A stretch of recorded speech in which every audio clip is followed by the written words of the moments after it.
Hello. Hi, fam. Welcome back to the SAUCY SIBZ podcast with your hosts. I'm Francesca. I'm Nicodemus. Welcome to our fake podcast. Fake podcast. That's what someone called us online. It's just a fake podcast, you know. It's My favorite is reading like comments, but I was like, I don't even know what to say back to that one. It's a fake podcast. You don't respond. It's fake. It's When we were doing our mic check today, I was like, blah, blah, blah, blah, blah. I was like, that's all we do. Like, blah, blah, blah, That's blah, blah. the podcast about nothing important, guys. Don't have any friends?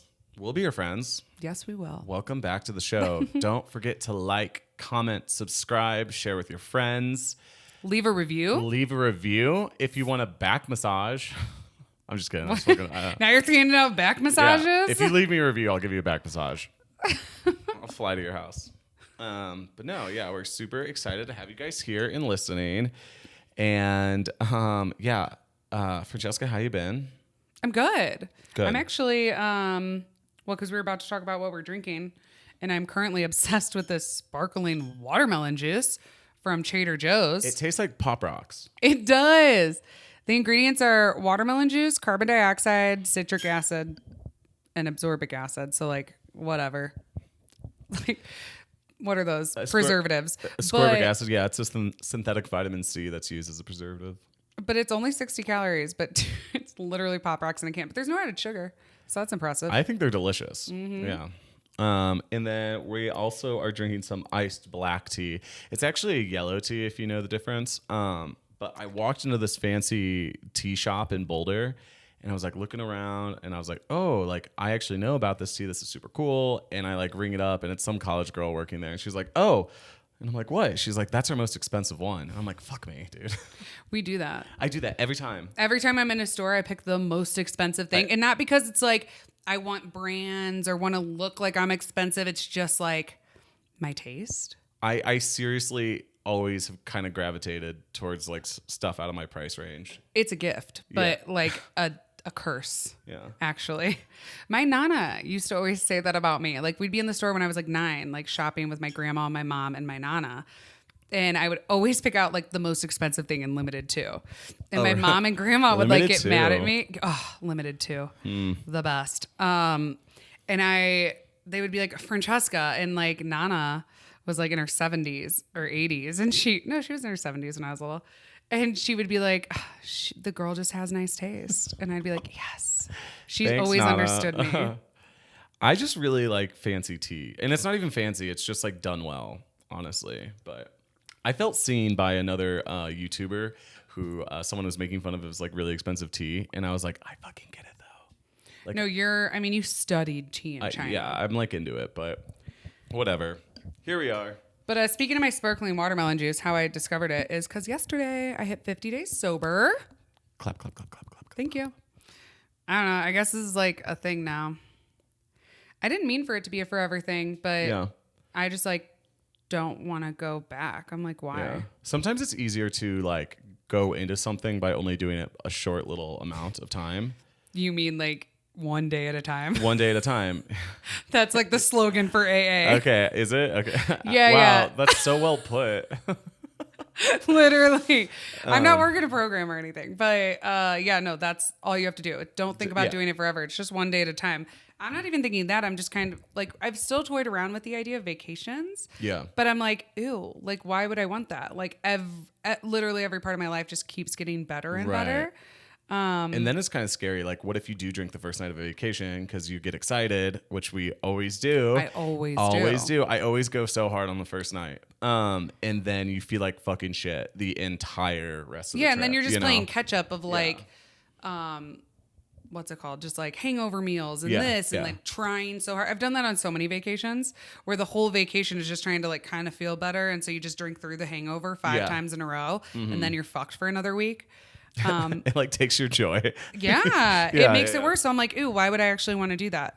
No, I saw this influencer talk about all the money she'd saved being sober, which I know I've talked about, but then she added in, she hasn't taken Uber since being sober. So think of all the money you save on Uber. Yeah, true. I didn't think true. about that. I've been spending a lot in Uber because I'm a responsible drinker. Yeah. And here in Colorado, it's like really dangerous. And so like, Nick, it's everywhere. It's dangerous. no, I mean like, well, Even after a couple beers, because Yeah. the limit is like 0.05. So that's like a beer and a half. And yeah, if it's you get lower a here. DWI. Even though I know I could drive after 3 beers, like I'm just not going to. You know what I mean? Like I know I'm 100% fine. 3 might be a lot to a lot of people, or a little, you know, but I'm just not doing it. So I've been Ubering. So you Uber everywhere. Well, I work at a bar, so like I Uber home from work, you know, and then I walk to work the next day. That's what we do every day. We take a daily walk to pick Nick's car up so he can take it to work again later. Yeah. But then she added in like Uber Eats the next day. A lot of people, every time they're hungover, do Uber Eats, the food to the house. And just the shittiest food. Yep. Yeah.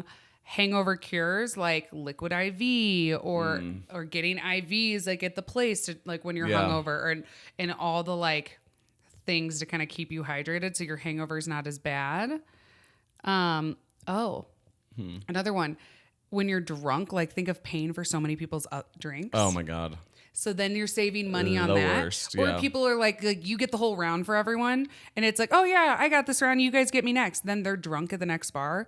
And you're not going to be like, oh, hey, like I got the last one. Yeah. So then you kind of just end up paying for your own drink. So all the fucking like paying for people with the promise of them paying you back and not being paid back.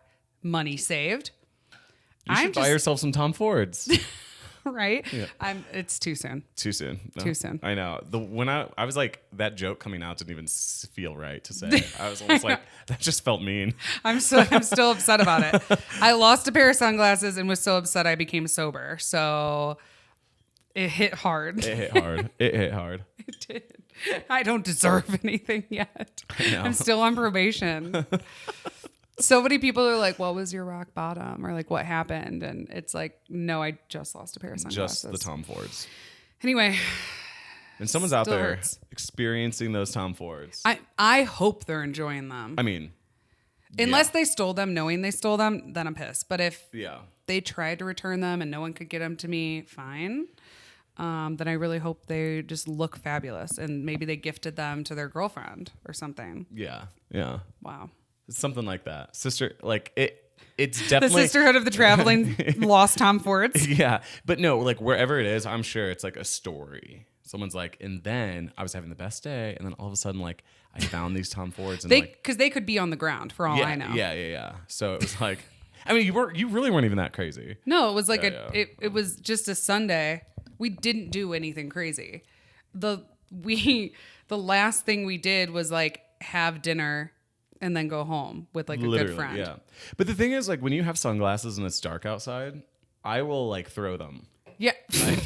That's why I only wear cheap sunglasses. Actually, I have a pair of like maybe like $25 sunglasses that are actually our cousin Amanda's, and I still have them, and I really like them, and they've been going strong. But that's like not Murphy's Law, but you could have that pair of $25 sunglasses for like the rest of your life because you're not scared of losing them. Exactly. So of course you'll keep them.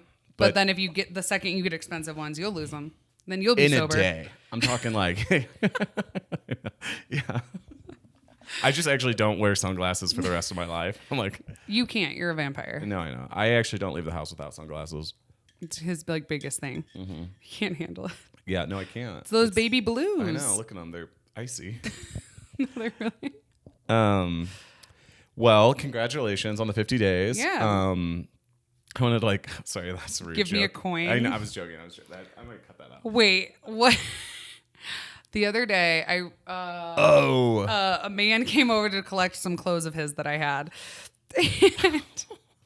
And he was like, "Oh, how have you been? Blah, blah, blah. What's been up?" And I was like, I was like, "Oh, like I'm actually like I've been like sober and things are great. It's just like wild. It was like an accident."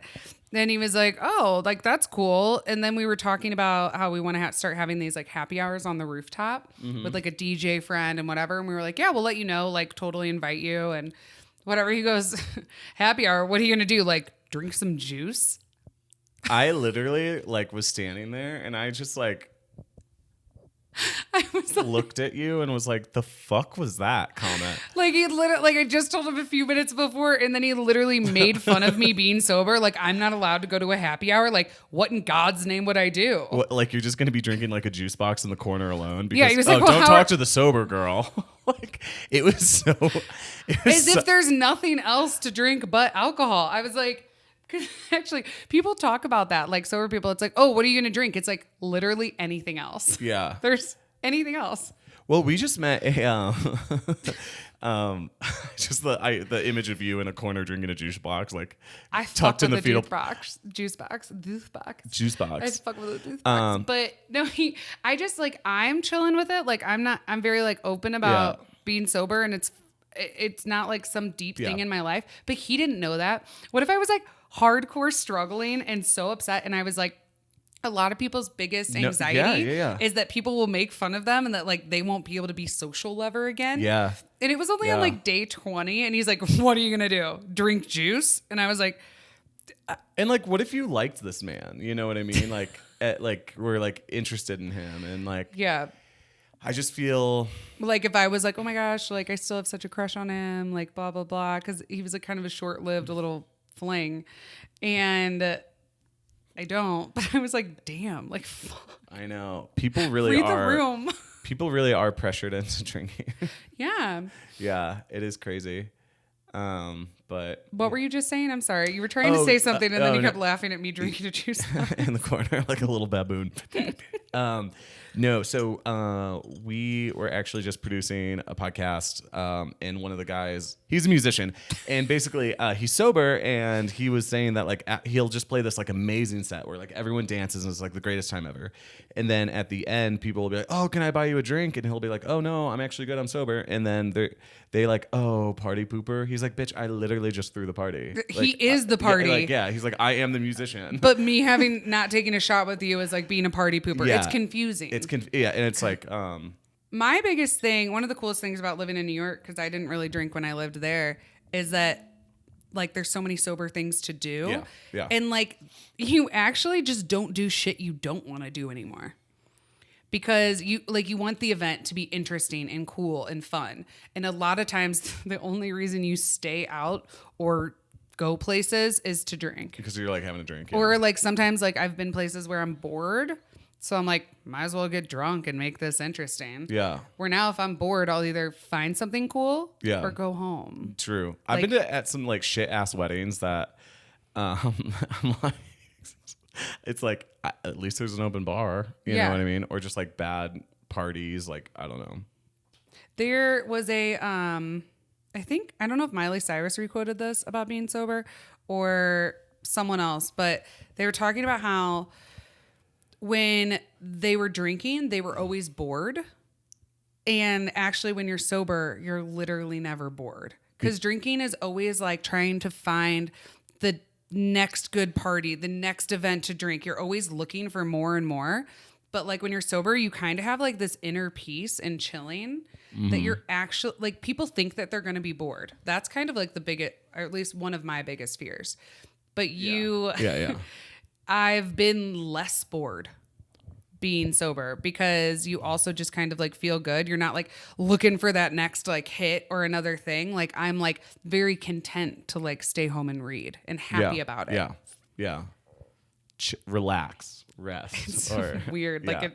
you feel peace for the first time. I feel pretty peaceful, even though I'm not sober right now. But I'm sober right now. But like, yeah, I think not drinking would be really interesting as like the experiment of like recreation. You know, I think that's like what kind of interests me most about it. Be like, what do I do? You know, like I'm not, because I wouldn't go just to some like random bar and hang out with some people I don't like that much if I wasn't drinking. Yeah. You actually like get hobbies and find things you want to do. And it's kind of bizarre to look back on how many people and friends like weren't actually friends, but just were drinking buddies. True. Like I don't actually like think of calling certain people or wanting to hang out with people because like I only would like call them or hang out with them because like I knew that they'd be down to grab a drink always. Yeah, there are people out there that don't have friends; they have drinking buddies. And it is very upsetting to see. I think I'm in a yeah. place in my life where we're like really busy and I have so much going on.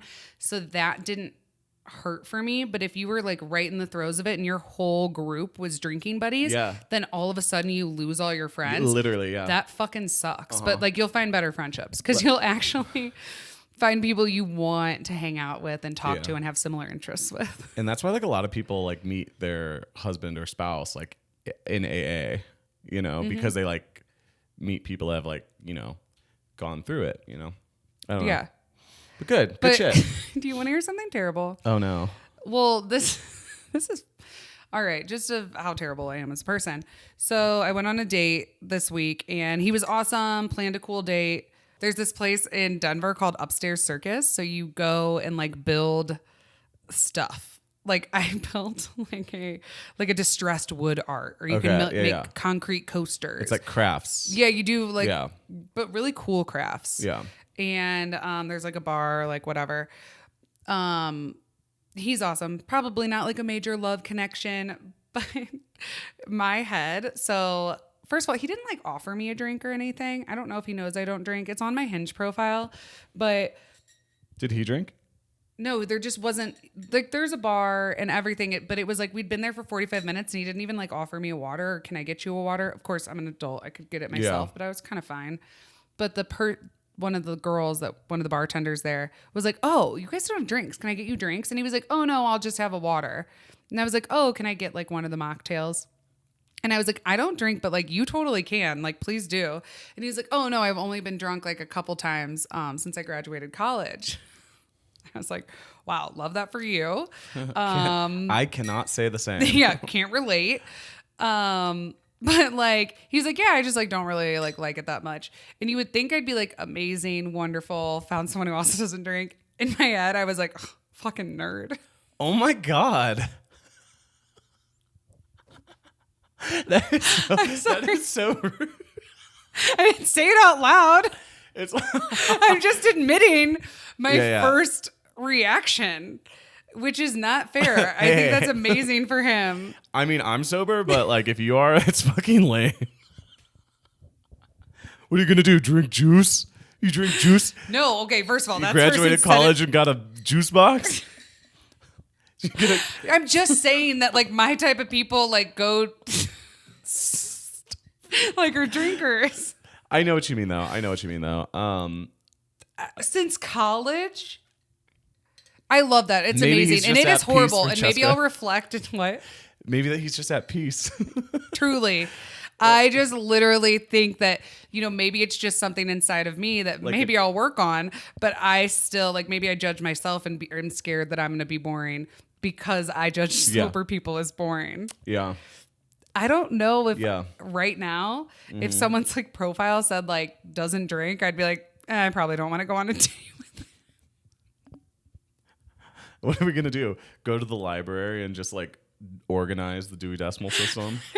I'm the problem. You are the problem. I'm serious. I'm in a really weird space right now. I'm sober, but I think if you're sober, it's fucking weird. You know, we're going to reflect back on this in 6 weeks, okay? Yeah, we'll revisit. I'm just telling you, like, for better or for worse, it was my first thought. I think that there are absolutely people who would say I probably would never date someone sober. Yeah. Yeah, and I think that's normal. I'm not putting that out there. I'm just saying that, like... Yeah. I'm like, ugh, what, like at a wedding? Or you just never let... You never let your hair down? He's like an athlete. No, not that one. He's like a strength coach. There's a couple. I've been swiping on Hinge lately. See you there. Dating. I have a date next Tuesday. What? You didn't tell me this. With a dancer. Oh. Yeah. Okay. He's a dancer, not a stripper. He's a professional dancer. You know, I didn't even think that. Although, I guess knowing you, like... Because we know Nick likes anyone on a podium. Yeah, anyone. It's his you weakness. Get 1 foot off the ground. Yeah. You gain 10 points in Nick's book. 10 inches. You might like. Yeah. But yeah, date. We'll see how that goes. Okay. Yeah. Do you know what you're doing yet? No. Do you have a time set? No. Just next Tuesday. Because we our like schedules were like conflicting. So we're going to see how that goes. Okay. Yeah. Upstairs Circus, actually. It was cool, but you know, we went to the newest, like I would say, date spot. We took our brother in Denver called Putt Shack. Mm-hmm. We went and played miniature golf. Yeah, it's like it's really cool. It's cool to like go. I think you should go once for a date. But I just wanted something a little harder. It was almost like a children's game. Like it was cute, like boop, boop, boop. But like I kind of wanted a challenge. Each person gets a minute and a half for their whole thing in each hole. So just showing like how easy it is, you should be able to get it in the hole in a minute and a half. I think like on a date, like miniature golf, it's funny when you lose it in the pond or like when it's so hard and you can't get it in. Yeah. This is just kind of like boop, boop. We just went from hole to hole and it was really cool in there. They had really good drinks, actually like an outrageous mocktail, but I don't even like that stuff. It's kind of like how me being gluten-free, it's like I got to try all the gluten-free muffins. Now me being sober, I feel like I have to try all the mocktails and I don't even like things that sweet. Yeah. This was like a cotton candy syrup, Red Bull, coconut Red Bull, all this. I don't drink shit like that. It was super fucking sweet. And I love sweet stuff. And that was almost too much for me. I was like, man, you could kind of cut it with some vodka. No. Date ideas in Denver. We need to look those up. There's a lot to do here. So much. I know. So, but Putt Shack, I think, I've actually looked because I used to play World of Warcraft for a very long time. Like I was one of those guys. One of the biggest things about the game is that the best players are obsessed with it, right? So they're really, really good at the game. And so it's hard and it's challenging. But then the casual players aren't very good at the game. And this game is like very technical and very like hard to play. So they it's like how hard do you make the game? Because it comes to a point where if it's only the people that literally sit and play hours a day can do it, then it's not really like good or for the market of like the casual player. So like if you had Putt Shack and you did make it too hard, like what if it was just too hard for some people, and some people literally have problems like pressing buttons, So it's like, they probably thought about it was just best to be easier than like difficult, and make it just move along fast. Okay, keep it moving. Let's do it. Don't get frustrated. Don't look like a loser. Or if you're like, even if like you're a kid or disabled or something like that, maybe. So I was thinking about that. So it's for the masses. For the masses, yeah. They do a good job at that. Yeah. I think it was like a very inviting, fun place to be. But I wonder, I was thinking about that the whole time of like, they've probably had courses and experimented with like more difficult things, and it like probably wasn't as fun. Oh, you mean the mega multi-million-dollar company that has locations in every major city? They might have thought about it. Yeah. They might know more than I do. Weird. Yeah, probably. But like, I'm sure that like that's been a huge conversation. What if like they made it a little bit harder and people couldn't fucking handle it? No, I know. And it was like the line was all backed up and was like, if I don't get this fucking ball in that fucking hole, and they have a horrible time. Just some like instant gratification, easy date night thing to do. Yeah. Okay. Also, so growing up, we spent a lot of time at the Lake of the Ozarks, which is in Missouri. It's pretty much the Hamptons of Missouri, if you don't know. It's a giant fucking lake, and it's like a party lake. It's very rowdy. But it's so Hoosier, that's a St. Louis word, like redneck. It's a bit redneck, but also with mega $1 million homes. Yeah. Like not like I'm saying like $10 million homes. There's Millionaires Cove. All the like rich people from St. Louis and Kansas City have a lake house. Exactly. And it's like literally in the middle of Missouri though. And what I mean by that is it's in the middle of Missouri, deep in the woods. And it's a lot of fun. But there's a show called Ozark. Everybody knows about it. Yeah, Ozark. That's what it's about. And I don't know but there's this place called like the Strip in the Ozarks that like literally had the most in-depth, coolest miniature golfing. It's like Coney Island. I've never been to Coney Island. Okay, but it's just like old school, like carnival stuff up and down a whole strip. Yeah. Definitely owned by like the mob and the townies and the carnies. Yeah, literal carnies. But like okay, in my brain, I was a bit young for this, but like, isn't there a miniature golf place that it's like treacherous? It's like there's like lakes and ponds and pools and Sugar Creek.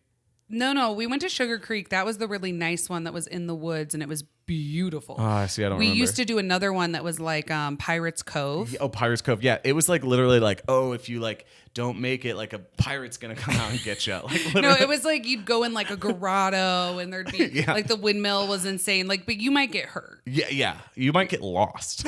Yeah. No, they also had like, I just feel like there was no policing of things. God, this is so niche, but there was this like maze, this big wooden maze, but it was like instead of just being a maze and almost like a haunted house, you would have to pull on the wood because there'd be secret like trap doors, and you had to know you had to find the secret doors to even get out of the maze. Yeah. And like I feel like people have died in that maze. It looks like something out of Silence of the Lambs, and mixed with like the fourth Harry Potter movie or the Goblet of Fire, when they're all in like that trench, and it's like, oh, like if you can't get out fast enough, like people will get you, and it's like it's kind of, and it's all wooden, so it looks like you're in a giant like junkyard. Yeah. And it's almost pitch black. Yeah. What was that? I don't know. It was just run by some carnies, and they just put a bunch of wood up. Like I said, like trap doors. I feel like we shouldn't insult them. No, I had a great time. Just saying, there are people I wouldn't insult. Because they're going to put us in there. Like someone would chase you through that with an axe. Yeah. And you wouldn't make it out because, like I said, you had to know where the secret doors were. Yeah. And you would pay... This wasn't for kids, by the way. No, it was an adult maze. like emphasis on adult. It's not like you would get raped in it. Maybe. But date gone wrong. Because no one would know. Literally. There Sorry, that was so dark. That was horrible. But you would like pay like coins, and there would be these kind of like carnies. Were there people working it? I thought it was just like a coin thing, and then you just enter into this like wooden shack and say like, all right, it might take you 3 hours to get out. No, I think there were people working it. I don't know. I don't know. I think people have died in it. I would put money on it. Yeah. I don't know. Anyway, Lake of the Ozarks things. Yeah, we spent a lot of time there. Speaking of Lake of the Ozarks, okay, also, we had a lot of jet skis. Not a lot. We had 2 jet skis. They were my grandparents. I'm like, yeah. We had a fleet of jet skis growing up. Yeah. As a young kid, I collected jet skis. No. We also, when our brother was in town, we went like ATVing down through the mountains of Buena Vista. And we rented like the Razor side-by-sides. Yeah, they're fucking crazy. And they go really fast, and they can pretty much climb straight up a tree, sort of. But so like my brother drove, I drove, then you drove, and I forgot something about Francesca. And this is like a weird trait of hers. Okay, whether it's like go-karting, jet skiing, Razor side-by-side, you're a fucking maniac. I know. You will literally like die. I don't have like something in my brain that makes me scared of those things when I should. Do you want my tea? Yeah, you can have it. Sorry, go on. No, I have something wrong with me, and Mom and Dad have always said that. Like, I am the biggest psychopath on anything like that. Like, I will drive the craziest because... Well, first, Mom and Dad taught us to drive jet skis, or Dad taught us. Mom never jet skied, really. I was 12 driving a jet ski. On our own. Yeah, like and secretly. You have to be 14, but 12. I think 15. No? I think legally 15. 14, you can like putt around. Like you could be. But we were definitely driving it with Dad on the back when we were little. Oh, little. Yeah. I've been, like I said, I collect jet skis. You know? But, no, I'm saying like 4 or 5, 6, like and Dad on the back, and then he started kind of letting us like secretly take him out on our own.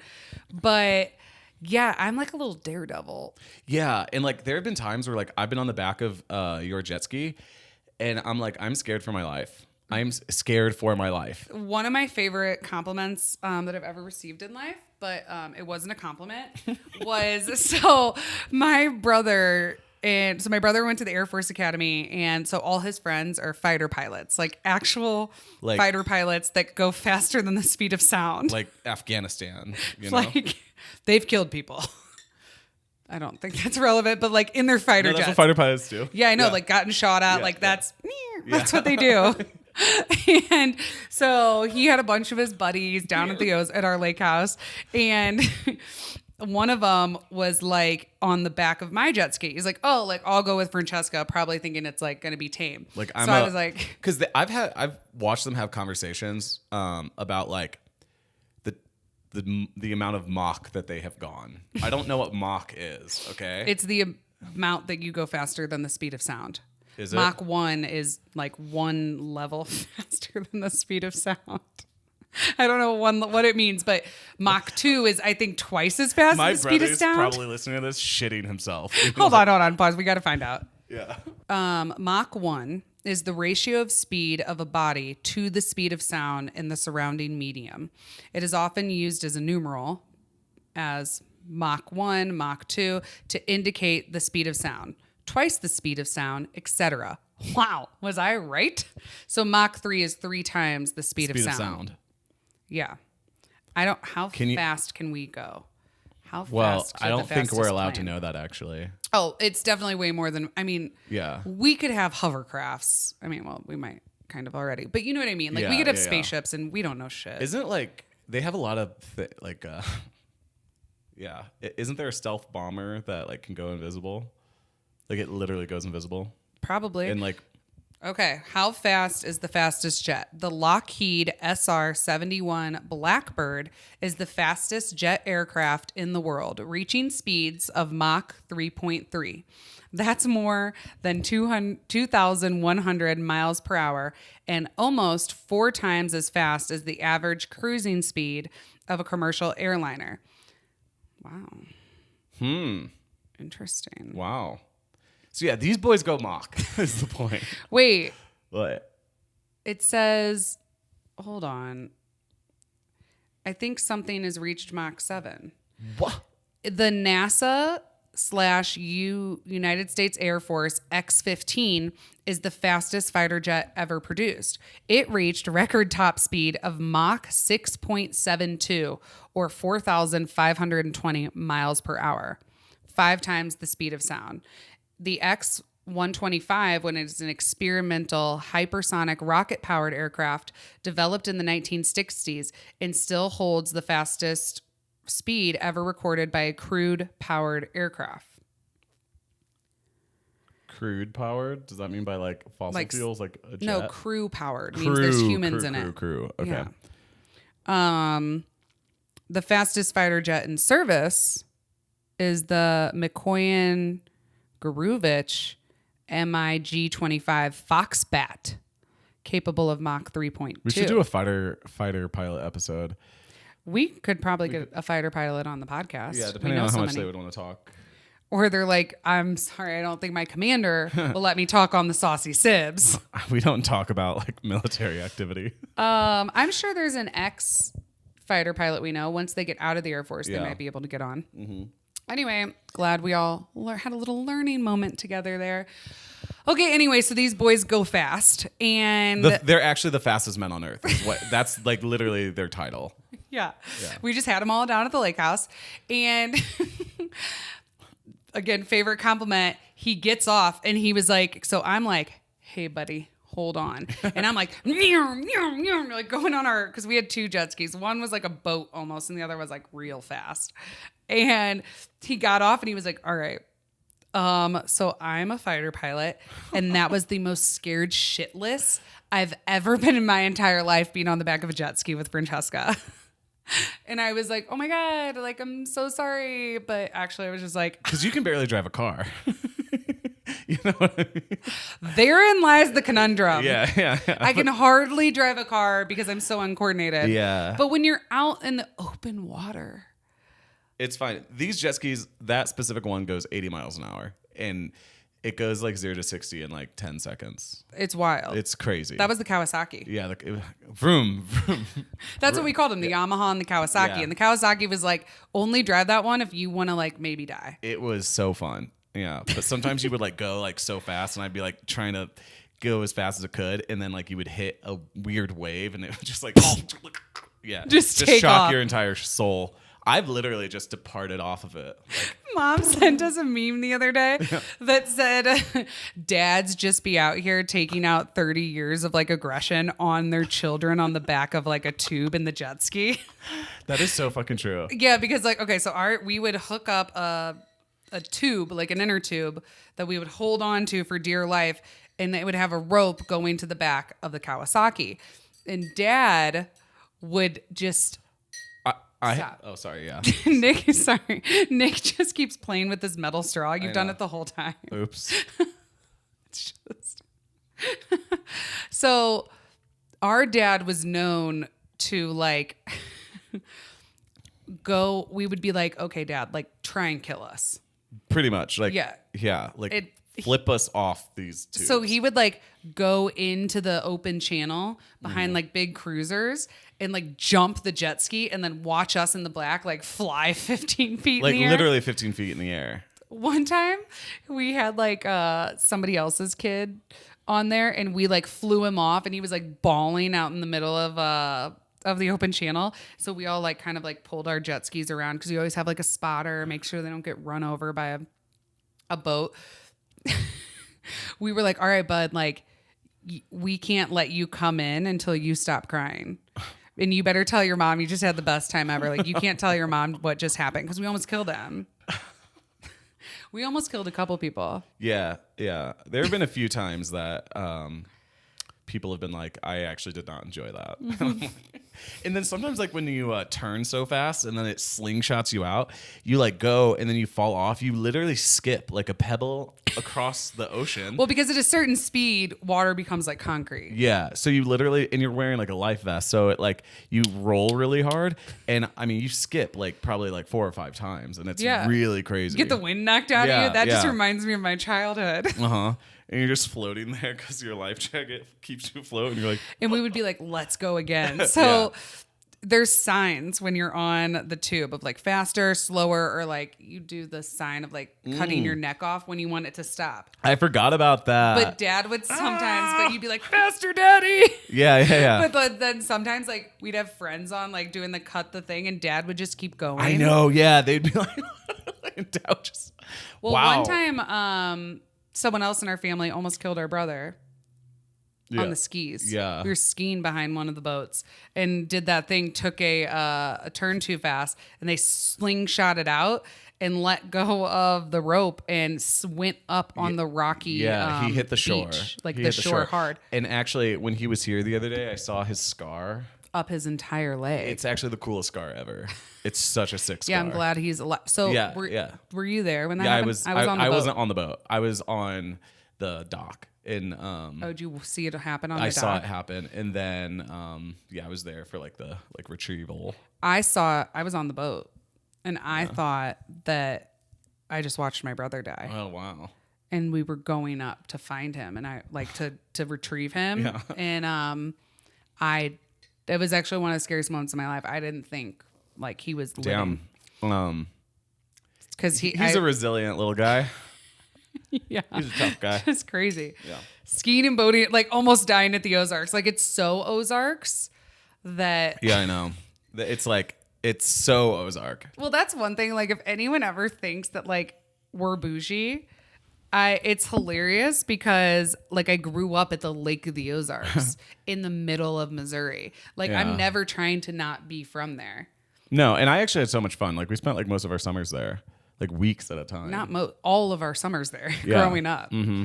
Well, to just bring that back around, you two were driving the ATVs, and we were like, okay, like chilling. Like you guys were going. I've like never driven one of those before. I was kind of like, neither have I. Yeah, true. But again, you're. I'm not right in the head. Yeah. But the guy sort of scared us. He was like, hey, just to let you know, I've had 3 people flip this month. The least amount of money it cost, like that they owed us for damaging was like $5,000. Yeah. I heard that the sheriffs are out and they're ticketing anyone over 25 miles an hour or 20 miles an hour. Well, the girl told us 25 and then he told us 20. And I said, I have caught an inconsistency. So I feel like he's, you know what I mean? So that's why I figured it was 25. And so they stayed about 25 and like chilled. And I just like sat in the back. I was a little passenger princess for the beginning. And you just fucking took it. I ripped it. I was like, I forgot this about her.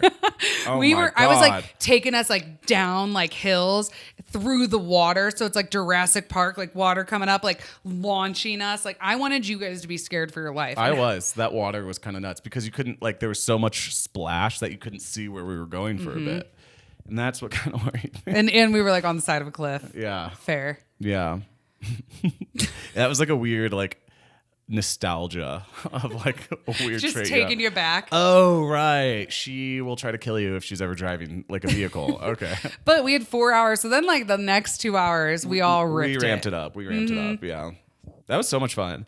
Do that. If you ever get the chance to rent those razors, they're a little expensive, but I was thinking since October is such a good time to go to Moab that we should do like a desert festival with all of our like DJ friends and all rent side by sides and hang out in Moab. Yeah, they do. They just had a DJ set like on one of the mesas there. Well, we're going to do it again. I know. I really was like, damn. We were going to go. It's 5.5 hours from Yeah. Denver, though. I was like, we can't. We're not doing that. Moab with, is like, so cool. It's like actually one of the coolest places I've ever been. It's like Mars. It If you've never been to Mars. Moab, like Google it. Honestly, until I moved to Colorado, I'd never Googled Moab, Utah. Google it. It looks like Mars, and it's worth going there and like doing the outdoorsy stuff. Utah's really crazy too because like it's a desert obviously, but like there's still a lot of creeks and rivers that run through it. So even though you're out in the desert and it's super rocky, There's tons of waterfalls. there's like a lot of water around you, so it's oddly lush in places. Or like if the waterfall is tucked into kind of like nestled into the rocks, then there'll be like trees there. So there's these like little oases everywhere with like really strange rock formations. It's just kind of otherworldly and beautiful. Arches National Park. Lots of rock arches. Yeah. Everyone. Arches. And then we got back from that, and then we took our brother to Red Rocks. Yeah. Where we saw MIA. First time seeing MIA. Holy mother. I saw her in Pearl. Barcelona once. Yeah. She killed it. She just was like walking up on the other rocks and into the crowd. And I was like, okay. She's psycho. truly one of the coolest people to ever live. Yeah. And she played a lot of songs that are a little bit more obscure of hers that are some of my favorites, you know? That was like, oh, I can't believe she played that. And then LCD Sound System was the headliner, which that is a fucking experience as well. I've never really seen that. I wasn't really ready for that.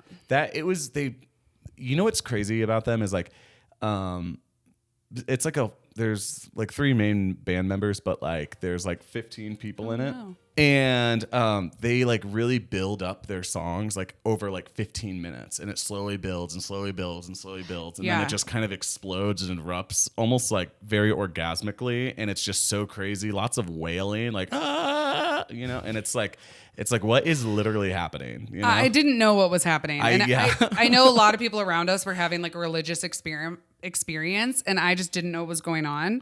Not typically my kind of music, but it was a show. Yeah. It was cool. It was, yeah. I now realize why people are like, they're so great. So that was fun. Okay, guys, we're back.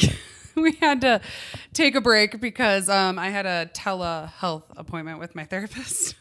I know. She like was on Zoom with him, and I'm walking past the computer like to my room, but he was like kind of hot. And then finished. Well, first of all, just a mid podcast like therapy session. But Nick was like, wait, is your therapist hot? Yeah. And he was like sitting there like, and I'm just like, okay. And then like, you're kind of dressed up. I was like, what kind of fucking Zoom date is this? Like, okay. Nick's like, who got you smiling? And I was like, wait, no, he's so hot. And it literally, I have my hair curled. I have a full face of makeup. Oh my gosh. I would wear this outfit on a first date. It's like it's actually Free People Intimates. It's more of their like intimately line. Okay. It's like a sexy line. No, I just had a date with my therapist. Yeah. No, he's awesome. We love him. Well, good for you. But yeah, I mean, it just helps with the appointment to have this super hot, fit silver fox tell me he's sorry that things happened to me. You're valid. And I know that like what you're struggling with is like, you know, real. That's your experience. I don't know if it's helping like with my like need for male validation. Oh yeah, right. Well, it's helping, but like I wonder if it's like, you know, fixing things. But that's all right. What else? So I've just been working a lot. Actually, can I tell you a really funny story? Yeah, is this the story you've been waiting to tell me for the podcast? I didn't want to tell you like before. We've been experimenting with not telling each other everything so that our real reactions are on the podcast. Sure. Let's hear it. I was being a little sassy boy at work, but honestly, like I'm not sassy to people first. You know, I'll just like whatever. So I had this like group of gay guys came in, and some gay guys don't know how to like flirt.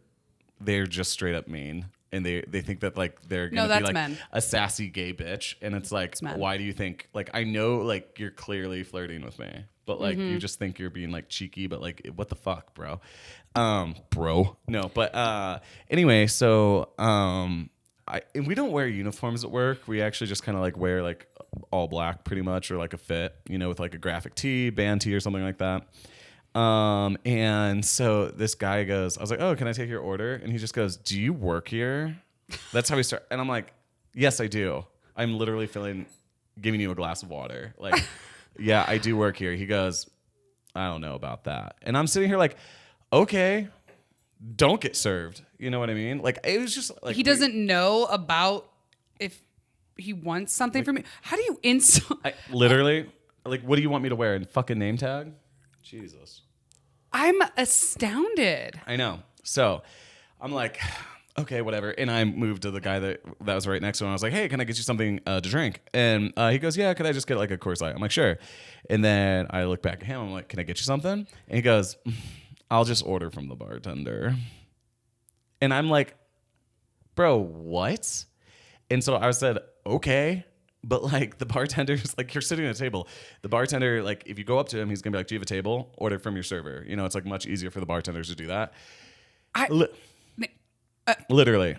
And then I have so many things I want to say, but I don't understand. I know. This has been, I feel like the past 3 weeks have just been like, people are out of their damn minds. I feel like I'm in fucking crazy town. Yeah. Things have been happening and going on that I'm like, I just don't even understand the logic, the motivation, the anything. I'm just like, my brain hurts trying to understand it. Yeah.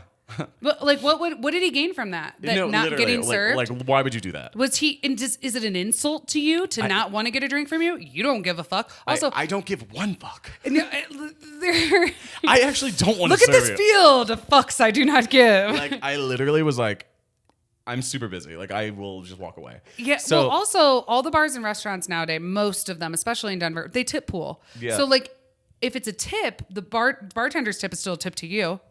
I don't know. Like, I really don't know what was going through his head. Is there more to this? Does it keep going? Dear God. It keeps going. Okay. And so I like do my round, and then so probably about like 4 minutes later, I grab the Coors Light for the guy and a few other drinks for the people in their group, and I bring it to them. And so this guy still hasn't gotten a drink. Okay. And I'm like, would you like to get a drink now? You know? And he goes, I don't know. Maybe I'll just wait for the next place.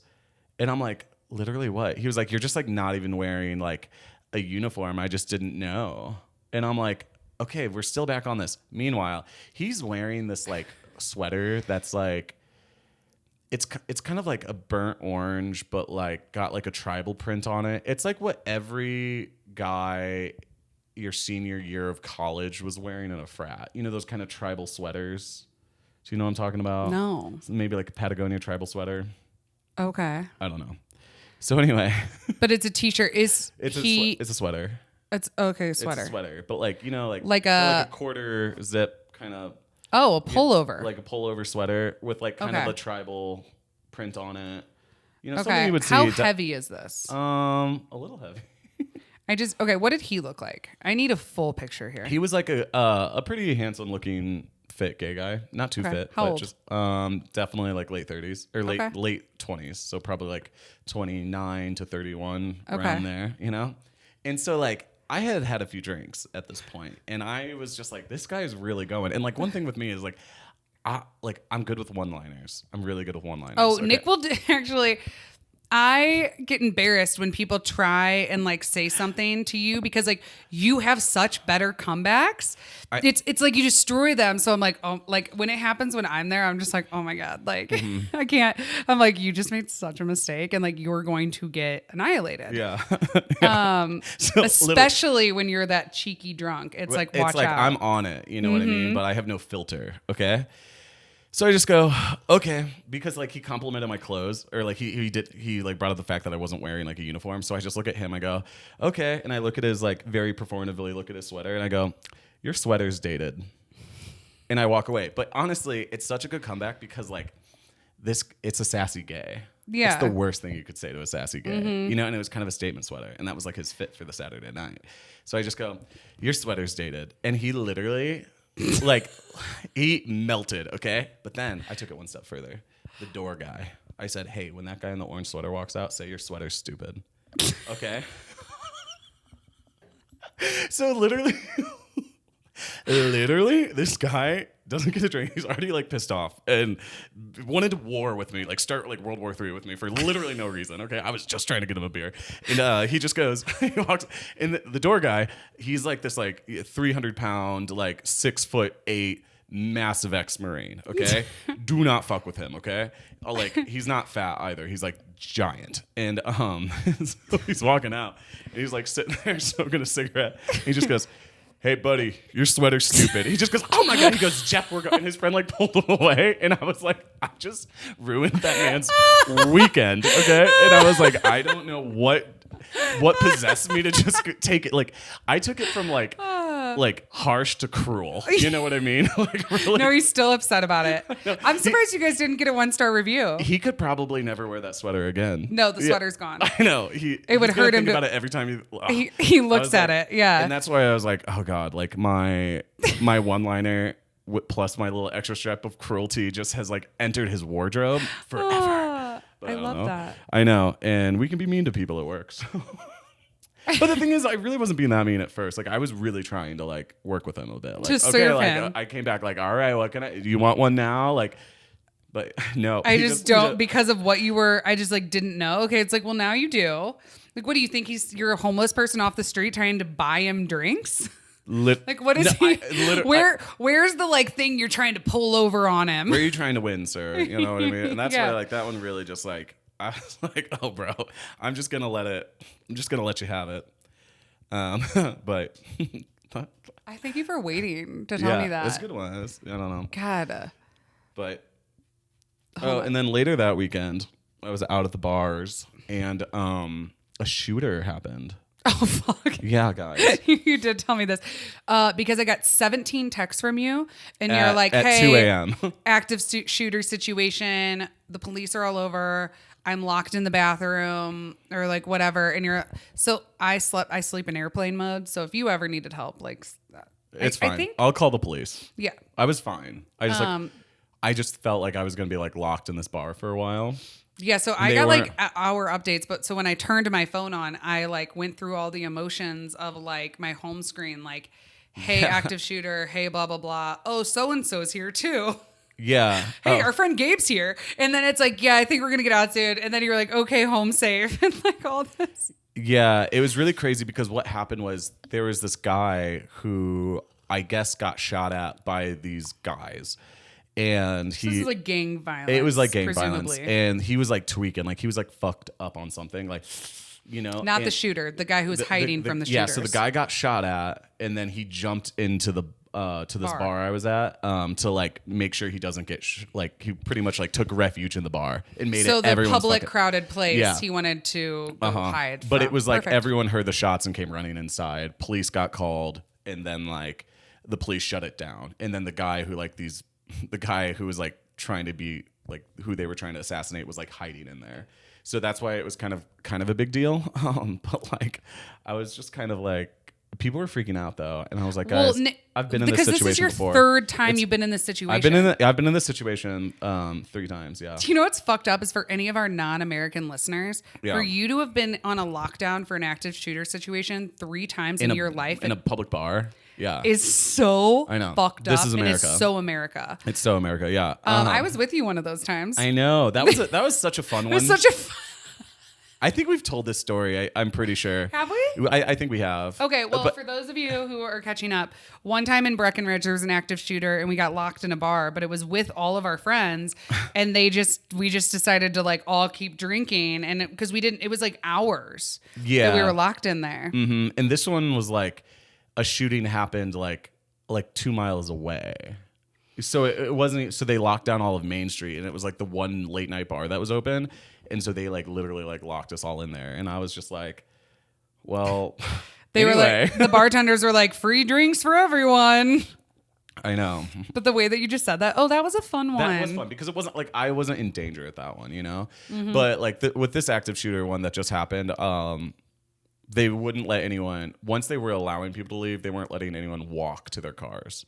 Because at this point, there's only like 15 people there. It was mostly employees and a few other people. So we had to like Uber and the cops had to like watch us get into the Uber. And then since I was there later, I had a couple beers anyway. So I like didn't drive anyway. So I was like, whatever, I'll just chill here. Who knows how long I'm going to be in this bar and then like leave. I just remembered I've been in two because I was at the lockdown for the Christchurch terrorist attack. Oh, yeah. In New Zealand. Which can I tell the most fucked up part about that? Have I told this?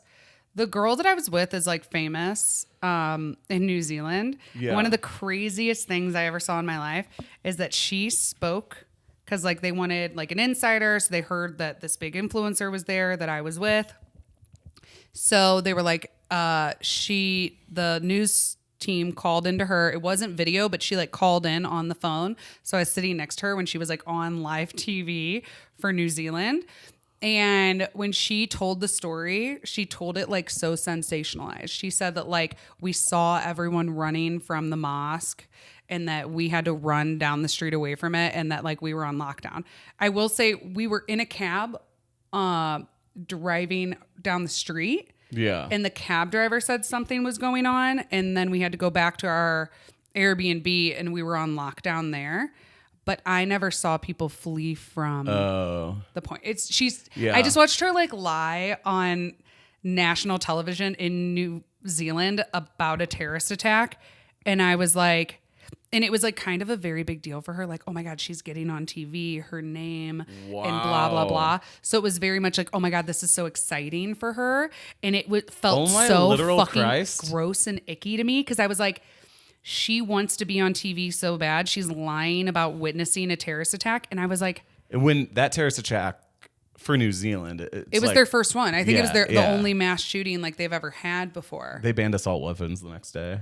Oh, really? Yeah. But I watched it happen in real time and I watched how excited she got. And then like her parents were excited, like, oh my God, like she was on TV. Did everybody hear her on TV talk about this? And I knew that everything she said was a lie. And I was like, that's crazy. It was wild. I've actually never said this out loud before. And that's like the most unethical thing I've ever heard. But I'm wondering how much this happens. Yeah. To fit a narrative. Right. How many people like excited to be on TV have, and I never put this together in my head. Like, oh my God, right, I heard, and everybody was screaming and everybody was ducking and it was terrifying and everyone was covered in blood. What if they were down the street and never even saw it? Yeah. I actually, go on. Sorry. No, I actually know someone that like, this guy lived in Orlando and he broke up with his boyfriend because his boyfriend told everyone he was at the Pulse nightclub shooting. And that was his thing. I was there, guys. I was there. And like for like the Pulse nightclub shooting, when they shot up that gay bar in Orlando, it was like, it like really hurt the gay community and it like really scared people because it was during Pride. And it was really, really scary for people to like gather as a gay thing because that just happened. And he like had to break up with him because he was literally just trying to tell people like, oh yeah, I was in the Pulse nightclub shooting. He just thought it was like so fucking disgusting just to like try to insert himself into like a tragedy. Was he there? No. Oh, that's okay. You didn't say that part. Sorry. Yeah, my bad. He wasn't there. Yeah. And he was like, I just like can't be in a relationship with someone who would like do that. Yeah, no, yeah. That moment was how I know like her and I are no longer friends. And it was like one of the first things that was like, oh, like, do you think people will do anything to be famous? Yeah. Like, anything. They'll make up stories, they'll fit in, they'll say whatever. And like, I just different podcasts I've listened to. That's like the scariest thing of when people like move to LA, when they start witnessing that people will like sell their souls for any chance to be famous. Or their body and like. Yeah, it's really wild. I just never seen it with my own eyes, and something in my brain like clicked. Now I don't believe anything anyone says anymore, or just like on TV. Not that we should know that anyway, but even someone who's like pretending to be at like an incident might not have even been there. Yeah. Yeah, I think she was even like, it was so scary and they were screaming and running and blood. Like she had this whole scenario, and I was like, I've been next to her all day. Awkward, but also like, yeah, like that's a weird position to put you in, because like, how much do you want to like fight that? I don't know. Yeah. But then her name was on national television that every single person in New Zealand was watching at that moment in a live thing. So like for her to get everyone to be like, know her name and who she is, like, oh, influencer so-and-so was actually there and witnessed it. Wild. Okay. Last thing before we leave with everyone that I had written down in the notes is that Nicholas and I have decided we hate Airbnb. We're saying no to Airbnb. Just say no. Okay. Bring hotels back. I know they never went Make anywhere. hotels great again. And I think they've always been great. Yeah. And everyone forgot about them. I know. The reason for this hate is when our brother was in town, we wanted to kind of rent like a big house just for one night and like have some of our friends over and like hot tub and just have like a big space. Airbnb wouldn't let us rent any of the houses because it said that we were at a high risk for throwing a party. Which, first of all, how did you know? I know, it was literally like... And it wasn't my account that was flagged, okay? I tried it for multiple different people's accounts. Yeah. Has that ever happened to anyone else? Because I've never fucking seen that. It said, oh, sorry. So I'm like, what? So if I was driving in with 7 people, we just couldn't rent a house for this weekend? It wasn't even the day before. It was like a week before. Yeah. No, a few weeks before. It wouldn't let us because it said, oh, we don't rent our big houses for singular nights because it's a high risk for a party. Now, if I was the people renting my house, wouldn't you be pissed off that they just passed up $700 for a night? Literally. And, you know, if you go back to our, I think, 3rd episode of the podcast, we have one called A Haunting in San Diego, and we talk about the worst Airbnb stay that we've ever had. And it's like, dude, I just feel like Airbnbs have really gone down the hill. They become a little They're shysty. Pretentious and shysty. Like, they're always trying to pull one over. Well, and you think there's the price there, but then it's a $250 cleaning fee. Yeah. But they're like, but can you load the dishwasher and strip the beds and start a load of laundry? Yeah. And I'm paying a $250 cleaning fee? What? Meanwhile, in a hotel, I could have an orgy and a slip and slide, build some sand castles, and they will thank me and welcome me back. Literally, we stayed at a Gravity House in Breckenridge, and it was amazing. Shout out to Gravity House in Breckenridge. Honestly, I'm like, should I join Gravity House? Because they just opened one in Aspen. Yeah. Rooms were amazing. Our friend hooked us up on it, and they even brought Za up a dog bed and some little dog bowls. They gave her little treatsies. They had all sorts of stuff in the room. Oh, I'm sorry. It's just stocked with like sparkling waters and alcohol and like it was fabulous. There was 3 bedrooms in it. Yeah. And we ended up paying the member price was like $145. I'm like, yeah, we'll do again. And we didn't clean shit. Yeah. Not that we trashed it, but yeah, no, not at all. But that would just never happen with Airbnb. I always feel like there's some hidden something happening. Like I rented one in Mississippi, and they said I like didn't clean it, which like I did the dishes by hand. Yeah. So I did. Which you shouldn't have to do. I shouldn't have to do that, but like I literally did it. And they're like, you didn't do any of the dishes. And I'm like, are we talking about the same house here? And then they said that I like fucked up their hot tub, and I didn't. They said I like put chemicals in the hot tub. Oh, I remember that. And like, I don't. No, whereas a hotel will literally thank you. Yeah. There's room service, and you can get points. Yeah. for like multiple stays. Remember how much they tried to charge me because I brought Za to one that didn't allow dogs? Because they never allow dogs. That's just another thing. Most hotels allow dogs. Yeah, a lot of them do. So Airbnbs are out. Oh, and Airbnb killed your friend. Yeah. Is that weird to say? I don't know. Actually, let it be known. Yeah. So a friend that I went to middle school and high school with, we pretty much haven't talked since high school, but he went to Coachella and he died because he was in an Airbnb and they didn't, like, the carbon monoxide testers didn't work, and he and I think some of his friends like literally didn't wake up because Airbnb doesn't make you test for, or like they're not required to have carbon monoxide detectors. Yeah, no Airbnb is required to, like, they're not going to set that up. It seems illegal.